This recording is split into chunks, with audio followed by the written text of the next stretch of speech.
여러분 안녕하세요. 오늘 여러분과 이야기할 이야기는 바로 15장의 선물입니다. 여러분이 아마 파생상품에서 옵션을 우리가 앞에서 쭉 배웠죠. 옵션은 바로 주식이나 채권을 가격이 오를 거다라고 예상하는 사람은 콜 옵션으로 승부를 걸고, 가격이 떨어질 것이다, 내가 가지고 있는 주식이 가격 떨어지면 어쩌지 하는 사람, 근데 지금 당장 팔 수 없는 입장일 때는 바로 푸드 옵션을 우리가 취한다 하는 이야기를 앞쪽에서 우리가 배웠고, 여러가지 옵션에 대한 이야기를 여러분하고 배웠습니다. 이런 부위는 신이론이기 때문에 재무관리에서 필히 우리가 정리를 잘해야 된다 하는 이야기를 드리고, 오늘은 선물에 대해서 선물이냐 선도냐, 이게 굉장히 중요한 이야기가 되는데, 선물과 선도에 대하여 오해를 하기가 쉬우니까 여기에 대하여 맨 먼저 우리가 한번 생각해보자 이런 얘기가 되죠. 이 선물 계약은 일단 뭐가 되느냐, 바로 미리 정해진 가격, 시기, 언제, 그 다음에 정해진 값, 얼마에, 그리고 어떠냐 그러면 우리가 봤을 때 서로 팔고 사기로 약정했다. 그래서 여기서 만약 우리가 하나의 포인트를 잡는다면, 노트 정리할 때 가장 중요한 이야기가 선물에 대한 내용은 뭐가 됩니까? 바로 이런 거지. 첫째, 가장 문제가 뭐가 되느냐, 특정한 바로 물건을 하는 이야기가 되죠. 특정한 자산을, 화세 개념을 우리가 반드시 둬야 됩니다. 특정한 자산, 특정 자산. 예를 들어 주식이면 주식, 아니면 우리가 봤을 때 물건, 거의 선물은 물건을 얘기합니다.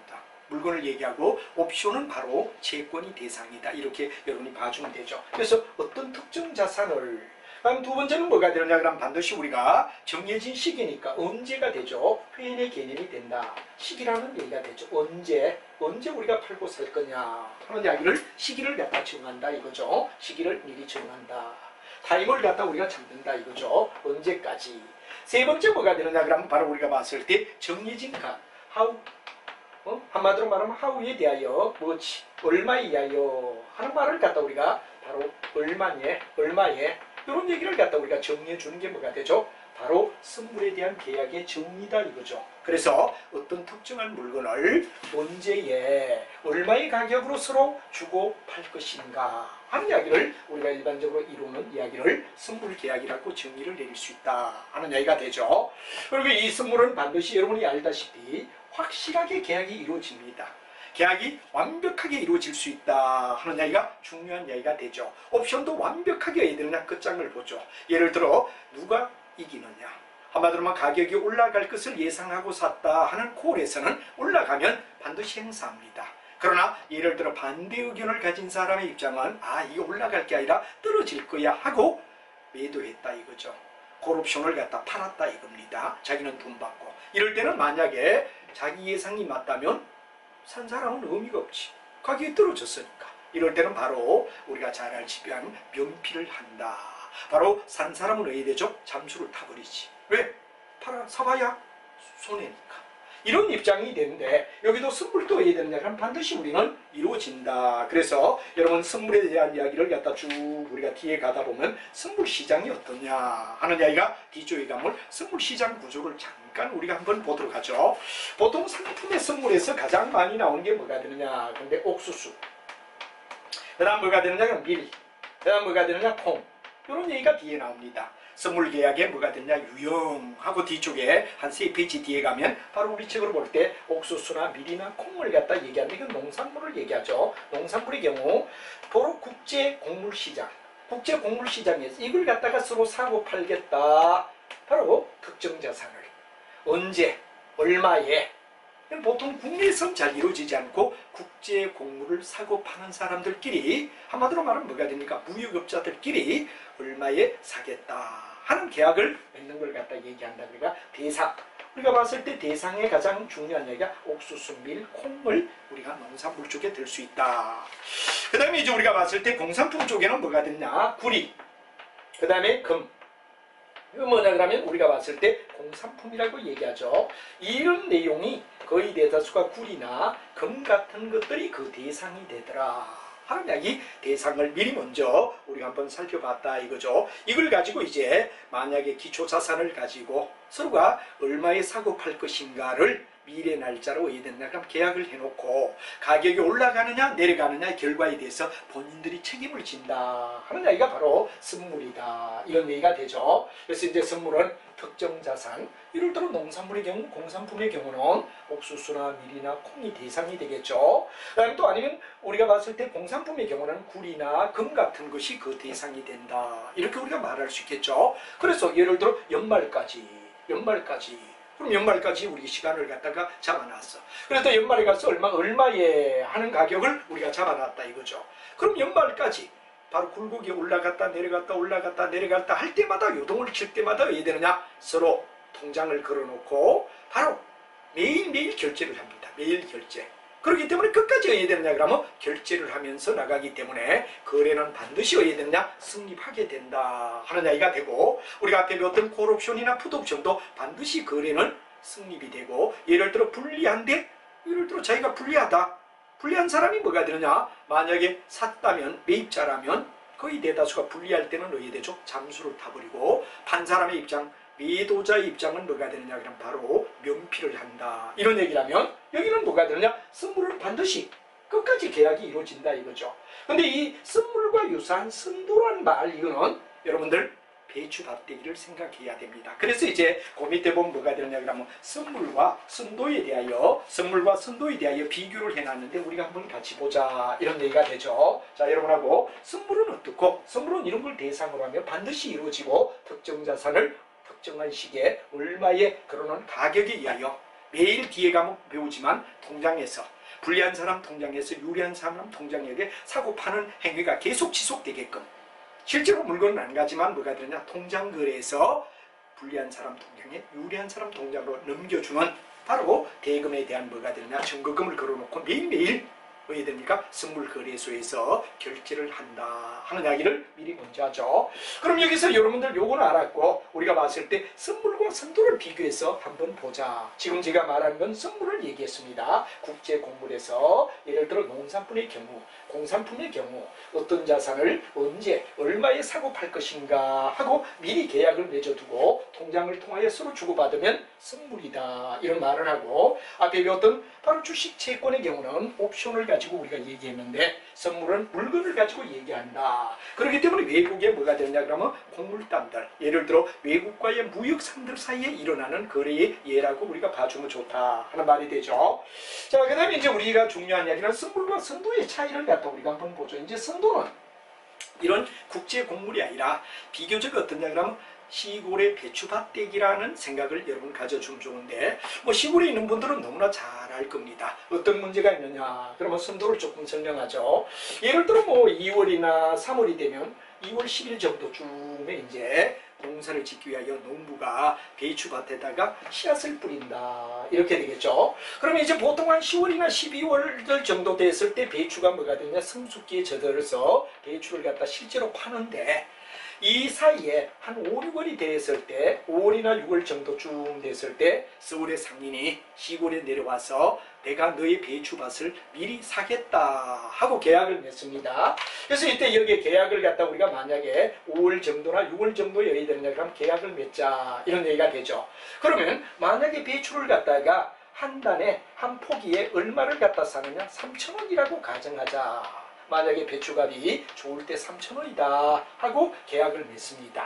그러면 계약금을 갖다 얼마를 갖다 거느냐, 그럼 예를 들어 그 계약금을 500만 원 걸었다라고 얘기를 하죠. 500만 원 걸었다. 실제로 본다면 요즘 물가가 워낙 올랐으니까 500원은 아니고 한 뭐 1,000만 원이나 2,000만 원 정도 걸겠죠. 밭의 넓이에 의하여 비례하니까.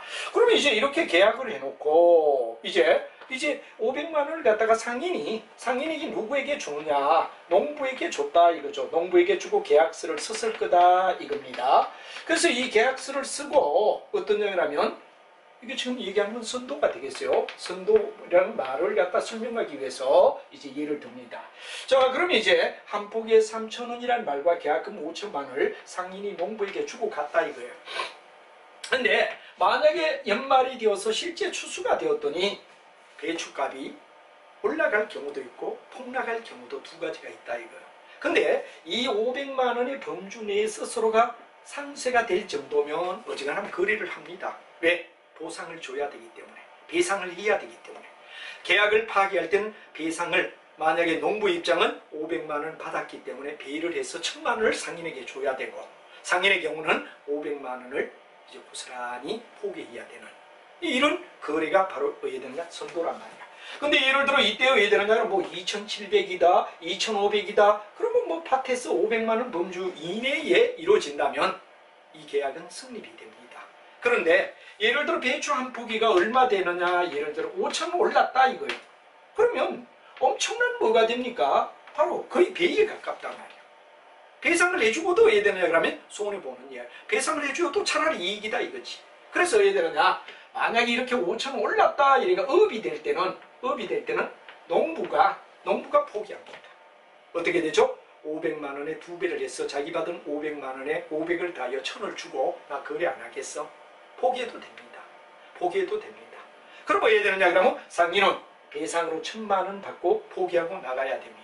그럼 이 사람은 포기당 5,000원 팔면 넓은 밭에 한 포기도 아니고 수천 포기를 갖다가 파니까 훨씬 이득이니까 포기가 가능하다 이런 얘기가 되죠.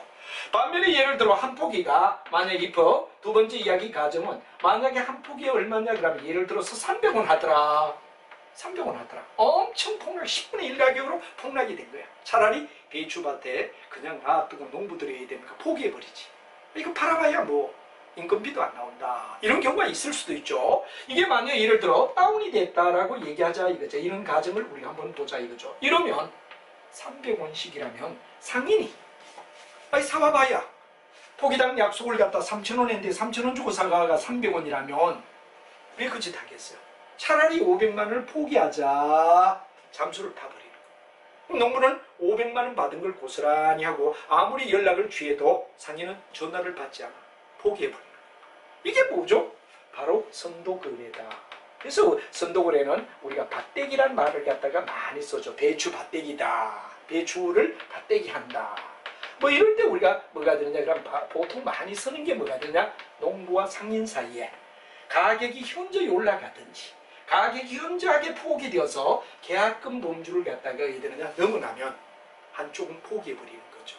이렇게 우리가 일어나는 거래를 선도거래라고 얘기한다라고 말하고 좀 전에 배웠던 선물은 국제곡물시장에서 절대 그런 일은 포기가 없어. 포기가 없어. 그리고 포기를 시키지 않기 위해서 매일 결제를 갖다 시키는 쪽으로 진행한다 이거죠. 증거금을 걸고 선물 거래소에서 뭐가 되느냐 증거금을 걸고 나중에 반드시 거래가 성립되어 끝장을 본다. 이게 뭐냐? 선물이다. 그래서 여러분들 선도와 선물은 엄격히 다르다 이거죠. 선물과 선도는 다르다. 선물은 아까 농산물, 공산품의 경우 국제곡물시장단들이 서로가 팔고 사는데 이건 반드시 승부를 본다라는 얘기를 했죠. 근데 만약에 여기에 선도는 계약금의 범주를 벗어난 어떤 행위가 이루어져 업이 되든지 계약금의 범주를 갖다가 벗어난 다운이 될 때는 한쪽이 포기해버려도 된다 이거죠. 포기해도 된다. 왜? 계약금만 먹고 또는 계약금만 배상해주고 끝을 내겠다. 이게 뭐죠? 선도고 선도는 옆에다가 배추밭대기 시골 같은데 배추밭대기를 상인과 농부 간에 사고팔 때 일어나는 거래가 선도다 하는 이야기를 여러분이 알면 어렵지 않게 이해가 된다 하는 이야기를 이야기하죠. 그래서 여러분이 이제 우리 책에 있는 이야기 속에서 보면 선물과 선도를 한번 우리가 보자 이거죠. 이런 예를 갖다 이해를 하고 제가 이걸 갖다 지워도 여러분들 상상을 하며 따라와 주시기 바랍니다. 자, 그래서 선물의 경우는 국제곡물시장단에서 일어나는 이야기다. 그래서 반드시 여기는 국제거래가 되다 보니까 이루어진다면 선도는 시골의 배추 밭대기와 같이 서울의 상인과 지방의 뭐가 되느냐 농부 사이에 계약금을 걸어놓고 계약금 범주를 훨씬 뛰어넘는 가격의 업이나 계약금에 뭐가 되느냐 그런 범주를 뛰어넘는 다운이 일어날 때는 한쪽이 포기해버릴 수 있다. 그러나 계약금 범주 내에 이루어질 때는 불편하니까 이미 받은 계약금 배상해주느니 차라리 그래도 울며 겨자 먹기라도 계약이 이루어질 거다 하는 범주를 생각하면 전혀 어렵지 않죠. 자, 그럼 여러분들 선도와 선약을 갖다 거기에 우리 책에서 선도계약이 어떻고 선물이 어떤가 하는 비교를 책에 나와 있기 때문에 가볍게 전원역에서 판서를 하며 보도록 하죠. 맨 먼저 뭐가 되느냐? 선도는 영어로 말한 포워드란 말을 씁니다. 미래를 위하여 계약을 맺는다. 그러니까 포워드 컨트랙트란 말을 씁니다. 그러나 예를 들어 선물의 경우는 퓨처란 말을 씁니다. 퓨처 뭐가 되느냐 그러면 컨트랙트다. 그래서 포워드냐 그 다음에 아니면 뭐가 되느냐 그러면 퓨처냐 하는 게 따라서 우리가 달리 본다. 그래서 선도를 비교적 뭐라고 보느냐, 여러분들 잘 아는 포워드라는 얘기를 갖다 써서 나타내고 포워드라는 얘기가 되죠. 이런 얘기가 되고, 선물의 경우는 뭐가 되느냐 그러면 퓨처라는 말을 갖다 우리가 쓰더라 하는 이야기를 먼저 생각을 해주죠. 자, 포워드냐 아니면 퓨처냐 하는 이야기를 우리가 쓸 수 있습니다. 자, 맨 먼저 우리가 생각해야 될 거는 이제 뭐냐, 이거는 비공식이다. 비공식적이다. 얼마든지 비공식이다. 그러나 선물의 경우는 반드시 공식적이다 하는 두 가지를, 이건 뭐 자기들끼리 어떤 공식 중간에 뭐 매체가 있어서 아니라 바로 배추밭대기를 우리가 생각해 주면 되고, 여기는 반드시 공식적인 채널이 있다 이런 얘기가 되죠. 자, 그러면 맨 먼저 우리가 본다면은 바로 거래 장소의 구애를 받지 않고 상품이 표준화도 돼 있지 않다. 그래서 거래 장소가 일단 없다 이거예요. 특별한 장소의 구애를 안 받아. 또 우리가 봤을 때 뭐가 되느냐 그러면 표준화가, 상품의 표준화가 없다. 상품의 표준화가 없다. 표준화된 상품을 얘기하는 게 아니다 하는 거래 장소가 없고 상품의 표준화가 없다 얘기가 되죠. 그 다음에 여기는 두 번째는 서로 이걸 가지고 반대 매매를 할 수 있느냐. 반대 매매가 불가능하다. 중간에 당사자끼리 해결을 봐야지 그걸 중간에 딴 사람에게 제3자에게 팔고 이런 이야기, 반대매매 거래가 있을 수 없다 이런 얘기죠. 그 다음에 신용에 바로 의해되느냐 그러면 따라 결제가 이루어지지 않을 수 있다. 거래가 반드시 이루어지는 게 아니라 거래가 의해되느냐 그러면 이루어지지 않을 수도 있고 이루어질 수도 있다. 그죠? 거래가 반드시 이루어지는 게 아니다 하는 이야기, 반드시라는 말이 굉장히 중요합니다. 거래가 반드시 이루어지는 건 아니다. 반드시 의해되느냐 그러면 우리가 봤을 때 의해됩니까? 성립이 되는 게 아니다 하는 말을 갖다 성립이 될 수도 있고 안 될 수도 있다는 얘기가 되겠죠. 그런데 이 선물은 어떠냐?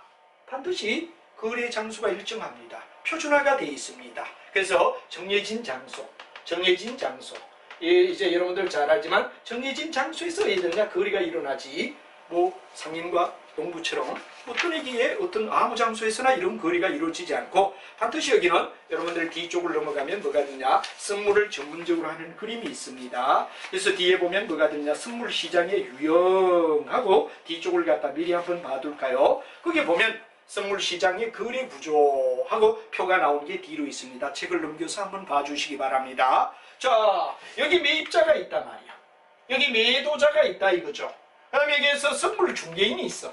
여기에 선물 중개인이 있단 말이야. 이 중개인이 선물 거래소를 통하여 해야 되느냐 그럼 중개를 해요.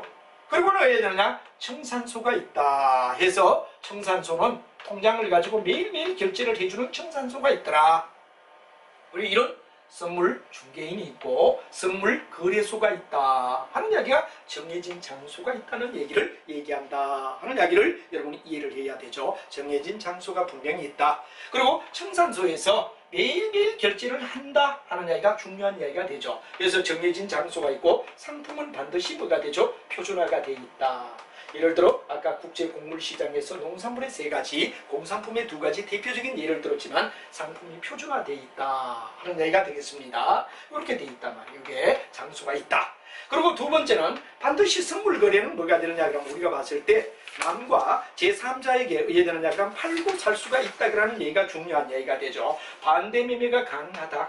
예를 들어 내가 가지고 있다가 내가 합당하지 않다면 다른 사람에게 팔고 사서 자기의 권리와 의무를 넘겨줄 수 있다. 반대 매매가 가능하다 하는 얘기가 되죠. 그리고 여기에 굉장히 중요한 얘기는 일일 청산제도다 이런 얘기가 됩니다. 일일 청산제도.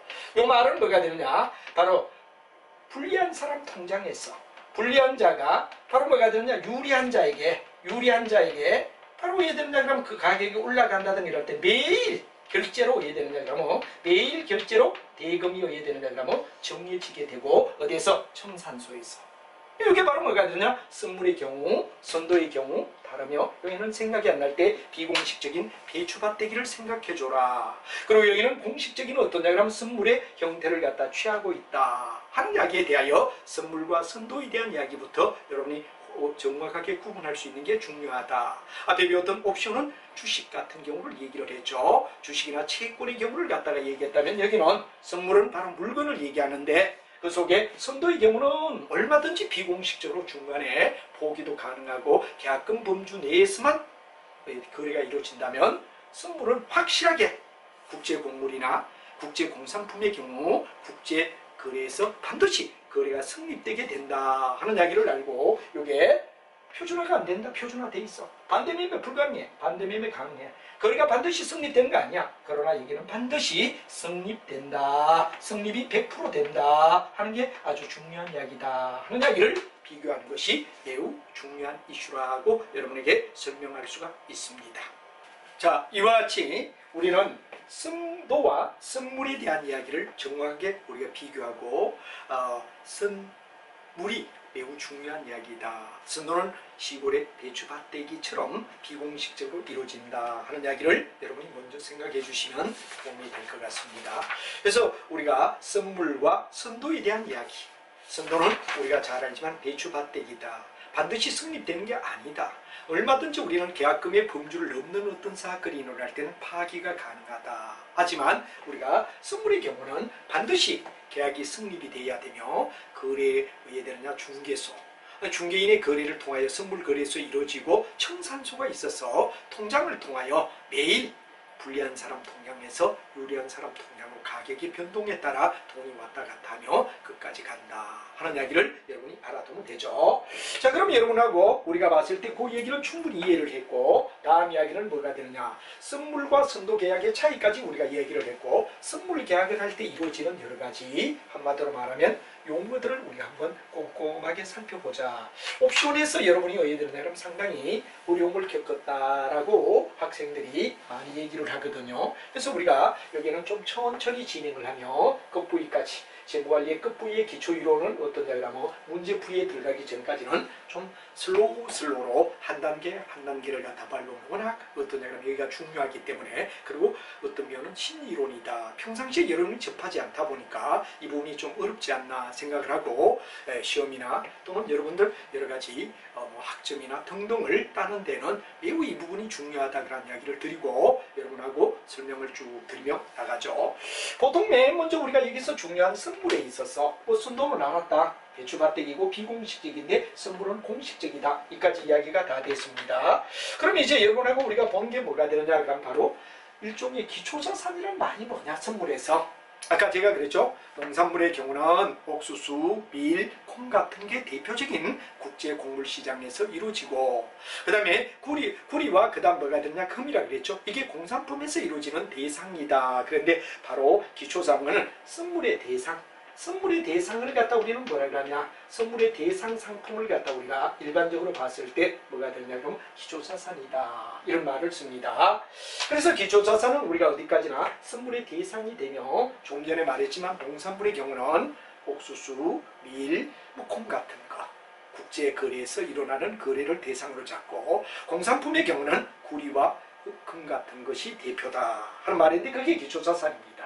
그 다음에 우리가 중요한 건 현물 가격 하는 말이 나오죠. 현물은 뭐가 되느냐 프라이스란 말을 써서 S로 표시하는데 현재 얼마냐 기초자산의 가격 현재 시장에서 뭐가 되느냐 기초자산의 가격 아까 얘기하던 이런 가격에 바로 뭐가 되느냐 가격을 갖다 스포트라는 얘기를 써서 현재 가격에서 S로 표시한다 하는 말이 되죠. 그다음 우리가 일반적으로 봤을 때 만기일은 뭐가 되느냐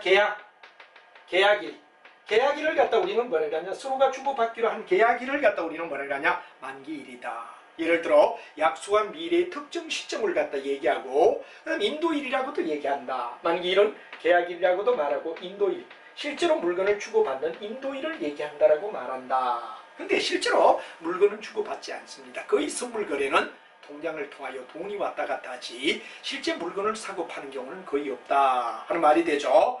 그 다음에 이제 우리가 중요한 건 선물 가격이란 말이 나옵니다. 선물 가격은 바로 퓨처라는 말이 돼서 미래 날짜로 플라이스 선물 가격은 어떠냐 만기일의 가격 한마디로 말하면 만기일에 뭐가 되느냐 가격을 갖다 우리는 얘기하는데 만기일에 기초자산의 가격 기초자산을 얼마로 우리가 사고 팔겠다는 만기일의 약속 만기일에 기초자산을 거래하는 미리 정한 가격 그래서 만기일에 가서 얼마만큼 우리가 팔고 사겠다는 미리 정해진 가격을 갖다 우리는 뭐라 그러죠? 바로 퓨처란 말을 쓰더라 하는 이야기가 되죠. 미래. 그래서 다시 한번 여러분이 생각할 때 현재는 스포트란 말을 써주고 그 다음에 만기일은 뭐라? 물줄이란 말을 갖다 쓰는데 t를 갖다 쓰는 이유 중간에 보면 NATU 그 다음에 RIT 할 때 t가 있기 때문에 t는 만기일을 얘기한다. S는 현물 그 다음 만기일이 t 선물의 계약 가격, 선물은 만기일의 기초자산의 가격을 미리 정리해가지고 얼마 하자 하고 약속한 가격을 우리는 선물 가격이라 부른다 하는 이야기를 여러분이 먼저 이해를 하는 게 중요하죠. 그럼 이 선물 거래에서는 바로 선물 계약을 갖다 매입하는 사람이 있을 거고 선물 계약을 갖다 매도하는 사람이 있을 거다. 그래서 선물 계약을 매입하고 매도하는 사람이 있다는 얘기를 이해를 해야 된다는 게 아주 중요한 이야기다 하는 말을 쓸 수 있죠. 그럼 우리가 선물을 갖다 우리가 거래할 때는 선물 계약을 갖다 매입하는 사람이 있을 거예요. 사는 사람이 있다 이거죠. 반면에 뭐가 되느냐? 선물을 갖다가 파는 사람이 있을 거다. 두 사람이 있어야 사고 팔아야 선물이 이루어질 거 아니냐 이거죠. 사고 팔아야 우리가 거래가 이루어진다 이렇게 우리가 볼 수 있죠. 뭐 예를 들어서 어떤 가격으로 사고 파느냐 하는 이야기는 굉장히 중요한 이야기다 이런 얘기가 되겠죠. 그래서 우리가 바로 사고 파는 가격을 우리는 생각해야 된다는 게 아주 중요한 이야기다 하는 말이 되겠습니다. 그래서 얼마 주고 사느냐 어떻냐 이런 얘기를 갖다 우리가 얘기한다 이거죠. 자 그럼 이제 우리가 잘 알지만 뭐가 되느냐, 만약에 선물을 매입하는 사람 선물을 파는 사람 매입자와 매도자가 있다는 얘기를 분명 우리가 알아둬야 된다는 얘기가 되죠. 그래서 선물을 사겠다는 사람 선물을 팔겠다는 사람 이 두 사람 사이에 거래가 이루어진다는 얘기가 되겠죠. 그러면 예를 들어서 우리가 선물을 매입한 사람의 입장은 어떤 사람이 매입에 손익이 되느냐, 만약에 매도한 사람의 입장은 어떤가를 우리가 보자 이거죠. 그럼 여러분들 잘 알지만 만약에 우리가 현물의 가격을 갖다가 바로 일반적으로 ST라고 얘기를 하죠. 그 다음 미래에 의해되느냐 계약 당시의 건물 가격을 뭐라고 하냐 그러면 F라고 얘기를 하자 이 말이죠. 그럼 여러분들 잘 알지만 만약에 우리가 봤을 때 ST가 만기 가격이 계약보다 크다. 이건 매입자가 유리한 입장이죠. 왜? 이익이 나는 입장이니까. 그런데 여기는 매도자 입장은 뭐가 되느냐 그러면 오히려 가격이 떨어졌을 때 한마디로 하면 선물 거래 당시 가격보다 왜 되느냐 만기일의 가격이 떨어졌다. 그러면 떨어진 만큼 이건 올라간 만큼 이 말이죠. 올라간 만큼은 매입자가 유리하죠. 그럼 여기는 뭐냐 그러면 우리가 떨어졌다는 말 내려갔다는 말이 되죠. 떨어진 가격만큼 뭐가 되느냐 매도자는 유리하다. 이걸 여러분이 이해를 해야 되죠. ST는 만기의 가격입니다. 만기의 현물 가격이 오히려 계약 당시보다 올라갔다. 올라갔으면 올라간 만큼 매입자가 유리하지. 매도자는 떨어진 만큼 반대가 되죠. 선물 계약 당시보다도 오히려 떨어졌다. 떨어진 가격만큼 매도자가 유리할 거다 하는 이야기로 올라가면 매입자가 떨어지면 매도자가 유리하다 하는 이야기를 여러분이 이해를 하는 게 매우 중요하다 하는 이야기를 여러분에게 설명할 수가 있죠. 그래서 올라가느냐 떨어졌느냐에 따라 누가 유리하느냐 하는 이야기를 갖다가 결정지어주는 중요한 이슈가 발생할 수 있다 하는 이야기를 여러분에게 설명할 수가 있겠습니다. 자 그래서 우리가 일단 그걸 갖다 알아두고 그러면 이제 여기에서 우리가 상황을 갖다 올라갔을 때는 매입한 자가 내려졌을 때는 판 사람이 매도자가 유리하다 하는 이야기로 이걸 정리를 해주면 되겠죠. 자 이해를 하고 그 다음에 선물의 특성 중에서 우리가 봤을 때 선물과 옵션의 차이를 갖다가 우리가 각각 생각을 해보자 하는 말이 중요한 이야기가 되죠. 우리 앞에 배웠던 옵션이란 말은 권리를 얘기하죠. 콜 옵션은 살 권리, 풋 옵션은 팔 권리를 얘기한다 그랬는데 선물과 옵션의 차이를 갖다 우리가 한번 생각해보자 이거죠. 선물의 경우는 어떻고 그 다음에 옵션의 경우는 어떤가 하는 이야기가 되는데 만약에 이게 매입자와 매도자 입장을 갖다 우리가 봤을 때 어떤 이야기를 갖다 우리가 얘기하느냐. 그런데 예를 들어 선물의 경우는 어떻고 옵션의 경우는 어떤가 하는 이야기를 우리가 한번 비교해보자 하는 말이 중요한 이야기가 되죠.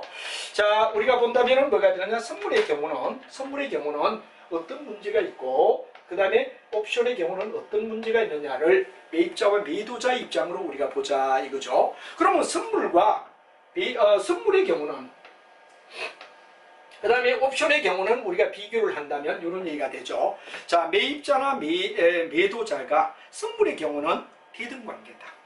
둘 다 의해되죠. 반드시 거래를 갖다 완성시킬 의무가 있고 대등관계. 그럼 반드시 의해되려면 반드시 승립 의무가 있다. 그리고 대등입자. 사는 사람 파는 사람의 대등입자이다. 대등입자입니다. 거래는 반드시 승립되며 뭐가 되느냐? 대등한 입자. 매입자와 매도자가 대등한 입자이다. 근데 옵션은 뭐가 되느냐? 그런데 옵션은 바로 옵션을 갖다 샀다 이럴 때 산 사람이 뭐가 되죠? 바로 여기서 매입자는 뭐가 되냐? 권리자가 됩니다. 옵션을 샀다 권리자가 되지. 제가 여기에 매입자를 얘기하죠. 매도자는 이쪽으로 와서 뭐가 되냐? 의무자다. 의무자다. 왜? 나중에 자기가 팔았기 때문에 바로 옵션의 가격을 받았기 때문에 이 사람은 의무가 되고 이 사람은 돈을 줬다 했기 때문에 권리가 된다. 매입자는 권리, 매도자는 의무. 이렇게 연결해서 봐주시기 바랍니다. 둘은 반드시 의해되느냐 성립되며 대등관계였단 말이에요. 얘는 권리자, 의무자가 된다 하는 얘기가 되겠죠. 의무자가 된다 하는 얘기가 됩니다. 그 다음에 또 의해되느냐 그러면 만약 계약의 차이에서 우리가 본다면 계약의 차이는 어떠냐. 그런데 선물의 경우는 계약이 어떻고 옵션의 경우는 어떤가 하는 이야기를 비교한다면 선물은 우리가 봤을 때 서로가 대등관계에서 만나게 되며 선물의 가치는 얼마라고 봐야 되느냐. 선물의 가치는 0이다. 선물의 가치는 뭐가 되느냐 그러면 0이다. 0에서 출발한다 이겁니다. 선물의 가치, 선물의 거래 가치. 선물의 거래 가치는 0이다 이래 봐야 되죠. 왜? 대등관계에서 서로가 똑같이 의해되죠. 누가 유리할지 누가 불리할지 몰라. 판단을 할 수가 없으니까 이거는 선물 거래 가치는 어떻죠? 0이다 이거죠. 그러나 옵션의 경우는 반드시 뭐가 되느냐 그러면 0보다 커야 된다. 0보다 크다. 여기 바로 우리가 잘 알지만 옵션은 바로 콜 옵션, 풋 옵션이 다 뭐가 되느냐 그러면 옵션의 가치는 거래 가치는 반드시 의해되느냐 그러면 여기서 봤을 때 0보다 크다. 0보다 크다. 항상 뭐가 되느냐? 콜 옵션이든 풋 옵션이든 0이 아니란 말이야. 영원으로 하는 게 아니란 말이야. 그러니까 뭐가 됩니까? 돈을 주고 팔고 사는 거지. 권리를 팔고 산다는 얘기가 되죠. 권리값이 있다는 얘기가 되지. 권리값이 있다. 권리값이 있어서 콜옵션, 풋옵션 다 권리값이 있다. 그러나 여기는 대등관계니까 선물의 가치가 0이다. 이렇게 우리가 볼 수밖에 없다는 얘기가 되고 그 다음에 여기는 우리가 봤을 때 뭐가 되느냐. 비용이나 수익이 발생하지 않지.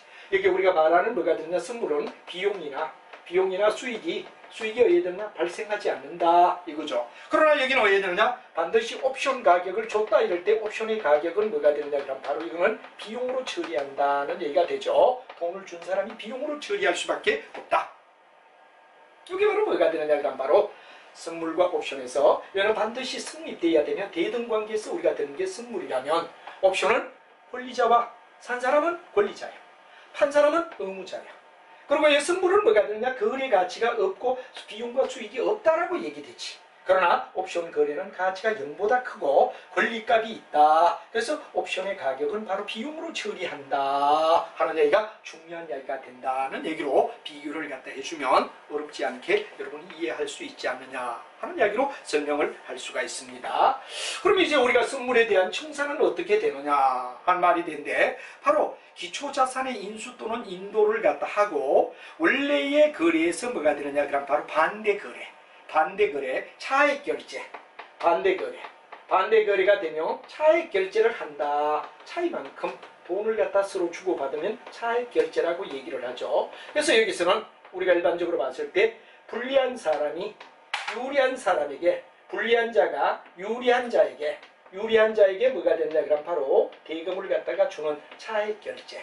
유리한 자, 불리한 자가 유리한 자에게 의해되느냐 그럼 돈을 주고받는 뭐가 되느냐 그럼 상황. 요걸 갖다 우리는 차액 결제라고 얘기를 하죠. 그래서 일종의 뭐가 되느냐 그러면 선물은 차액 결제를 하며 불리한 사람의 통장에서 유리한 사람의 통장으로 넘겨준다. 이게 뭐가 되느냐? 선물에 대한 청산이다 이거죠. 근데 이제 옵션의 경우는 어떻습니까? 행사하느냐 안 하느냐. 예를 들어 만약 콜옵션의 경우도 가격이 올라가야 돈 준 사람이 행사를 할 거다 이거지. 풋옵션의 경우는 가격이 떨어질 때 반대자에게 권리를 행사할 거다. 그러나 여기는 왜 되느냐? 선물은 별도로 항상 수시로 변하기 때문에 불리한 자가 유리한 자가 계속 생긴단 말이야. 그래서 차액만 결제하는 내용이 생기는 것을 우리는 선물계약의 청산이라고 얘기한다. 그러나 옵션은 어떻죠? 만기에 가서 유리하면 오케이. 만약 불리하면 잠수를 타버려. 자기 증거금 근거 여기에 옵션 준 가격이 어디 되느냐 포기될 수도 있다. 이런 얘기가 되겠죠. 이걸 갖다 여러분이 이해하는 게 중요하다 하는 말이 되고, 그 다음에 베이시스란 말이 나옵니다. 베이시스. 이게 굉장히 무슨 말을 얘기하느냐 하는 말과, 그 다음에 수렵 현상이란 말이 나오죠. 선물 가격은 수렵한다 하는 얘기인데, 이 두 가지 이야기를 우리가 차근차근 한번 내용을 살펴보자. 여기는 지우겠습니다. 자, 그래서 이 두 가지 이야기를 갖다 요 속에서 우리가 한번 살펴보며 한번 생각을 해보자 하는 문제가 있겠습니다. 자, 여러분들 잘 알지만 베이시스라는 말은 뭐를 갖다 베이시스라고 얘기하느냐 하는 이야기가 굉장히 중요한 이야기인데, 바로 베이시스는 선물의 가격과 현물의 가격을 갖다 우리가 해야 되느냐 차이를, 그렇죠? 자, 우리가 봤을 때 베이시스는 쉽게 얘기하면 이겁니다. 일종의 하나의 선물 가격, 그 다음에 현물 가격. 선물 가격은 계약 당시의 가격을 선물 가격이라고 말하겠죠. 현물은 만기가 되었을 때 가격을 얘기하는데, 이 차이를 우리는 뭐라고 하냐 베이시스라고 얘기한다. 베이시스라고 얘기한다. 이렇게 우리가 얘기하죠. 차이다. 이 차이만큼을 갖다 우리는 어디에 되느냐 베이시스라고 불러준다. 그래서 선물의 가격과 현물의 가격. 선물은 미리 어디에 되죠? 자기들이 계약했던 가격. 실제로 만기에 가보니까 가격. 요 차이만큼을 갖다 우리는 베이시스 하는 말을 갖다 쓴다 하는 말을 여러분이 알아둬야 됩니다. 선물의 가격과 현물의 가격. 선물의 가격과 현물의 가격의 차이를 얘기한다. 그리고 예측한 가격과 예측한 선물의 가격과 실제 가격. 이건 예측의 가격이라고 우리가 말할 수 있죠. 미리 자기들끼리 예측했을 때 가격. 예측했던 가격. 그다음 여기는 왜 되느냐? 그러면 실제로 보면 실제에 뭐가 됩니까? 만기 가격. 실제 만기 가격이라고 우리가 말해줄 수 있지 않느냐. 예측한 만기의 가격, 실제로 만기의 가격. 이 차이만큼 생길 거다 이거죠. 예측이 100% 똑같이 떨어지지는 않을 테니까 그 차이를 우리는 베이시스라고 불러준다 하는 이야기를 바로 여러분들 선물에서는 이해를 해주는 게 아주 중요하다. 이런 말이 되겠죠. 그 다음에 선물 가격의 수립 현상은 어떤 걸 수립 현상이라 그러느냐. 바로 이런 차이가 만기일에 가까워지면, 쉽게 얘기하면 이겁니다. 만기일에 가까워지면, 만기일에 가까워지면 이 차이가 자꾸 우리가 이해되죠? 먼 미래일 때는 아무래도 예측의 차이가 많이 일어나지. 그러나 점점 가까워지면 나중에 이해되죠? 가치는 가까이 오면 만일에 만기일이 가까이 오면 이 베이시스가 이해되죠? 그렇죠? 여러분이 잘 아는 베이시스가 이해되느냐 그러면 바로 0이 된다. 0이 된다. 차이가 없어진다 하는 이야기를 갖다 우리는 뭐라 하죠? 바로 여러분들 선물의 가격 수립 현상이라고 우리가 말해진다. 왜? 예측이 될 때는 아무래도 낮게 평가가 될 수 있죠. 그러나 시간이 왜 되느냐 그러면 가까이 오면 왜 되느냐? 현실의 가격이 더 둔각을 나타내죠. 모든 일의 승패는 성공할 거야 또는 실패할 거야. 이건 실제로 긴 시간을 갖다 지나가 현실에 딱 오면 왜 되죠? 그 예측은 더욱더 투명하게 성공에 가까우냐 실패에 가까우냐를 우리는 예측할 수가 있다. 이런 얘기가 되죠. 그래서 이제 뒤쪽에 가면 여러분들하고 우리가 배우지만 그림 속에서 베이시스라는 말을 갖다가 미리 한번 우리가 그림을 갖다 예측해 본다. 그러면 뒤쪽에 가서 여러분들이 뭐가 되느냐 그러면 그림을 갖다 보게 됩니다. 그림을 보게 되는데 이 그림이 뭐가 되느냐. 그런데 바로 여러분들 선물과 기대 현물의 가격하고 선물 가격과 기대 현물의 가격, 그래가 바로 3에 보면 나오는데 이런 가격의 그림이 나오는데 뒤에 가서 우리가 다시 한번 얘기하기로 하고 그냥 참고로만 얘기를 하죠. 자, 우리가 잘 알지만 뭐가 되느냐 그러면 미래 가격을 갖다 높게 평가했던 건 차츰 기대 가격에 내려오게 됩니다. 그럼 낮게 평가됐던 건 어디 되느냐 그러면 언젠가는 올라가서 낮게 평가된 놈은 상향해서 실제 가격에 근접하게 되고, 너무 높게 평가된 놈은 내려와서 나중에 실제 가격에 이 평균 가격에 수렴한다. 높게 된 놈이나 낮게 된 놈은 궁극은 현실 가격과 뭐가 됩니까? 선물 가격이 같아지는 점을 향하여 가게 된다. 만기가 오면 현물 가격에 수렴한다는 얘기가 되지. 만기가 되면 만기가 되는 만큼 낮게 된 건 높아지고 높아진 거는 낮아져서 현실의 가격과 어디 되느냐 바로 일치하는 쪽으로 가게 된다 하는 걸 갖다 우리는 일반적으로 말해서 뭐라고 하죠? 그렇죠. 우리가 봤을 때 하나의 뭐라고 얘기하느냐, 선물의 현상이라고 얘기하며, 선물 가격과 기대 현물의 가격은 시간이 지나면 만기에 오면 반드시 어떻게 되느냐, 현실의 가격에 수렴하게 된다는 이야기를 얘기하는 걸 수렴 현상이라고 불러준다 하는 이야기를 여러분이 머릿속에 알아두시면 이제 이야기가 쉽다 하는 이야기가 되겠죠. 여러분이 이런 걸 갖다 우리가 정확하게 이해를 하며 바로 선물의 경우는 따라와 주시면 좋겠다 하는 이야기가 중요한 이야기가 되겠습니다. 그래서 일단 뭐가 되느냐, 그러면 이런 선물에 대하여 베이시스는 차이를 얘기하지. 선물의 가격과 현물의 가격의 차이를 베이시스라고 얘기하고, 이 베이시스는 만기일에 가까워지면 베이시스는 영에 수렴한다, 차이가 없어진다 하는 이야기를 선물 가격의 수렴 현상이라고 불러준다 하는 이야기를 여러분이 머릿속에 알아두시면 될 것 같습니다. 그러면 이제는 여러분과 함께 선물 시장의 구조로 넘어가서 선물 시장은 과연 어떤 구조로 연결되어 있느냐 하는 이야기를 한번 같이 보며 이야기를 하자 하는 이야기가 되죠. 선물 시장의 구조는 어떻게 되어 있느냐 하는 이야기를 한번 살펴보자 이겁니다. 그래서 선물 같은 경우는 정확하게 여러분이 공부를 해두면 훨씬 더 편안하게 이야기하는데, 거기에 대하여 간단하게 우리가 한번 보죠. 자, 선물의 시장은 상품 선물이 있습니다. 상품 선물이다 하는 이야기가 되는데, 상품은 아까도 얘기했죠. 바로 옥수수, 밀, 콩, 농산물의 경우입니다. 반면에 구리, 금은 공산품의 경우다. 이게 바로 상품 선물이죠. 그래서 상품 선물은 냉정히 얘기하면 바로 농산물과 공산품이라는 이야기, 농산물과 공산품에 대한 이야기, 이걸 갖다 우리가 얘기하고, 또 농산물의 경우는 옥수수, 밀콩이다. 그 다음에 구리, 금, 금속이다 하는 이야기, 이 두 가지. 이걸 갖다 우리가 얘기하면 되겠다. 옥수수, 그 다음 뭐가 되죠? 그렇죠. 바로 잘 아는 밀, 콩, 이 세 가지를 기억하고, 그다음 공산품의 경우는 구리와 금을 갖다가 기억하자 하는 정도로 알아두면 된다는 얘기로 선물 상품을 알았습니다. 그럼 이제 통화는 여러분 잘 알지만, 통화, 실제로 사용하는 돈. 그 다음에 이제 금리는 바로 여러분 잘 알지만 바로 우리가 이자를 얘기하는 거죠. 그 다음에 이제 주가는 채권을 얘기합니다. 주가 지수.